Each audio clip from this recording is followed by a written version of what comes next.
ভাই আমরা বাঙালিরা হলাম একটা নির্লজ্জ জাতি। আমাদের আসলে লজ্জা শরম কিছুই নাই। আমরা রাত্রে বলি বাংলাদেশের খেলা দেখবো না, কিন্তু সকালে বাংলাদেশের খেলা দেখার জন্য অধীর আগ্রহ হয়ে বসে থাকি।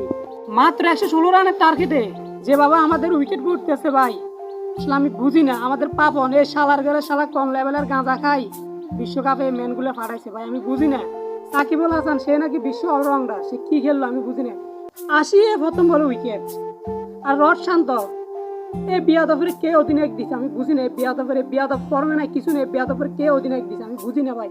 এই বিয়াদব প্রত্যেকটা ম্যাচটার বিপদে ফেলাই আউট হয়েছে। আর আরেকটা হচ্ছে তানজিদ তামিম, আমি তো মনে করছি সে ভালো খেলবে, কিন্তু সে যেভাবে আউট হবে ভাই আসলে আমি এটা বিশ্বাস করতে পারি না।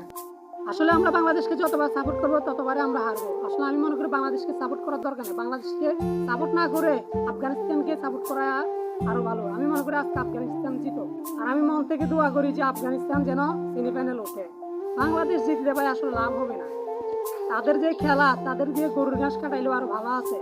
অনেক আশা নিয়ে ভাই 100 টাকার এমবি পুরেছি ভাই, বাংলাদেশের খেলা দেখবো, বাংলাদেশ আজকে আফগানিস্তানকে হারিয়ে সেমিফাইনালে উঠবে। কিন্তু ভাই আসলে আমাদের কপাল ভাই, আসলে আমাদের কপাল, আমরা কোন দেশে জন্মগ্রহণ করছি এটা আমাদের অন্যায়, আমাদের অপরাধ।